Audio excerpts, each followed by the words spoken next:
Hidden in the fog-draped hills of Northern California lies the Emerald Triangle, a region notorious for its shadowy underworld of illegal marijuana cultivation, rampant meth and heroin production, and the chilling lore of Murder Mountain. But behind the scenic wilderness and laid-back exterior, it harbors darker secrets. Among them is the saga of the Humboldt Five. 5 women who vanished under mysterious circumstances, their cases threaded together by eerie similarities and unsettling silence. This is the third disappearance. In the summer of 2008, a free-spirited young woman from Wisconsin set out on a soul-searching journey to the West Coast. But what began as a 3-week visit spiraled into a chilling mystery. Drawn to the spiritual lifestyle of Humboldt County, she immersed herself in environmental causes and joined a group later suspected of cult-like behavior. Her once frequent, cheerful calls to family turned sporadic and paranoid, culminating a terrifying episode where she was found naked and disoriented. Though she made plans to return home, she vanished, leaving behind a trail of unanswered questions.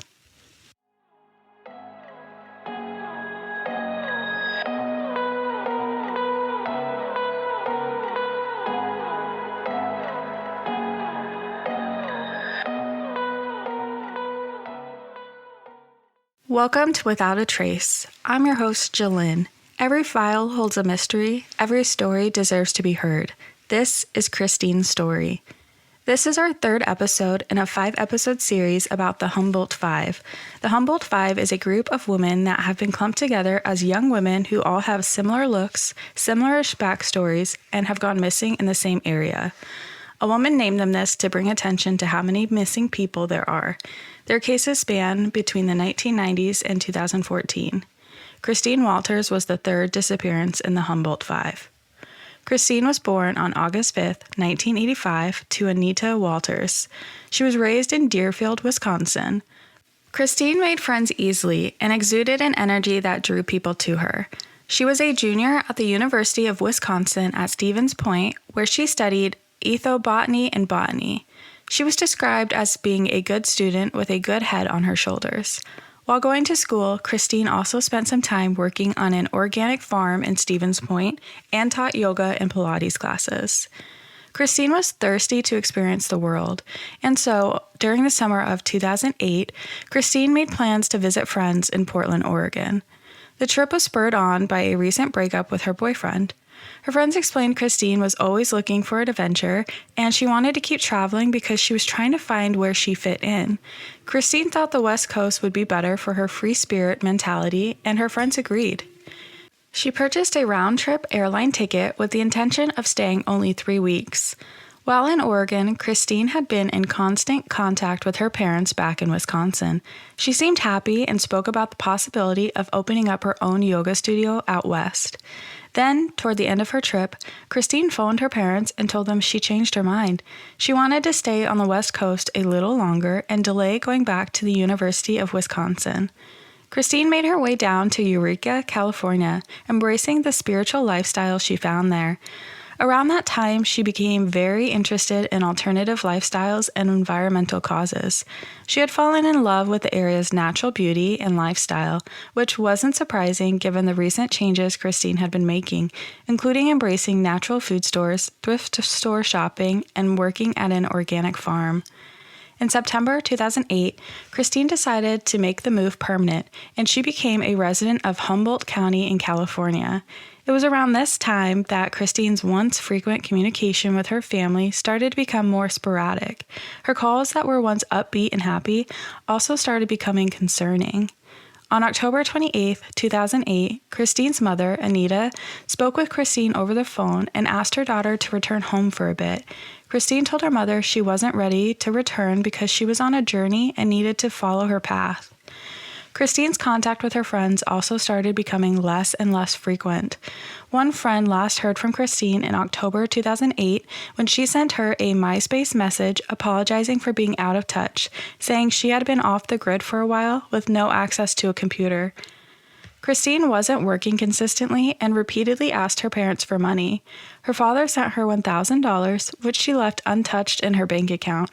Christine had made friends and connected with individuals who were part of Green Life Evolutions, an environmentalist group that has since been described as a potential cult and disbanded. On November 7th, Christine participated in a cleansing ceremony that was believed to include a tea made with an illegal substance, a hallucinogenic brew produced from a South American vine. People who consume this substance report having a spiritual awakening, saying that they have mystical experiences and spiritual revelations. Some claim this plant can be therapeutic, especially those suffering from depression and personal traumas, though the negative side effects include vomiting, diarrhea, nausea, tremors, and hallucinations. The effects of this tea can last up to 10 hours. There were approximately 20 individuals who participated in the cleansing ceremony. Christine is believed to have stayed in Arcata for several days afterwards with others who took part in the ceremony. She rested before leaving by herself on November 11th. 4 days after the ceremony, a couple found Christine naked and disoriented on the front step of their rural Arcata home, approximately 20 miles from where she had been staying. She was naked, cold, hungry, and thirsty, and was covered in scratches. The couple phoned the police, and Christine was taken to a hospital for treatment and evaluation. She tested negative for drugs and was found to be mentally sane. Deputies tried to question Christine, but she was unable to articulate what had happened to her. Instead, she claimed she had walked a long way and claimed there were demons who could hear her and were trying to get her. While at the hospital, Christine called her mother and said she was very scared. Christine wasn't making any sense to Anita and was acting paranoid. Christine told Anita she was at a ceremony where they blew smoke in her face and now someone was after her. Authorities could not figure out what had happened to Christine and decided not to charge her with a crime. She was released from the hospital on the same day, and police took her to the Red Lion Inn. While there, Christine called her mother several times and expressed fear that people were after her or were trying to find her regardless of where she went. Her mother, fearful for Christine's mental health, wanted to come and get Christine, but Christine told her she would be fine. Christine made arrangements with her parents to fly home. She had lost all of her identification and was working on getting new documents so she could travel. Her mother faxed her some documents to a local copy shop to help her with obtaining new identification for her flight home.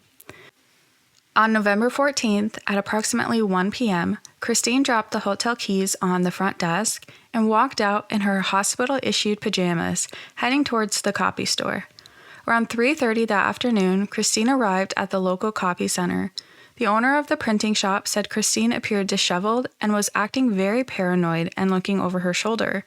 The employees recalled that she was acting odd and was trying to hide the paperwork so no one could see what she was picking up. She asked for directions to the DMV, located approximately 1 mile from the copy center, and then she departed. The employees noted Christine was standing on the street outside the copy store, looking like she was wondering, "Where should I go, and what do I do?" Then she was suddenly gone.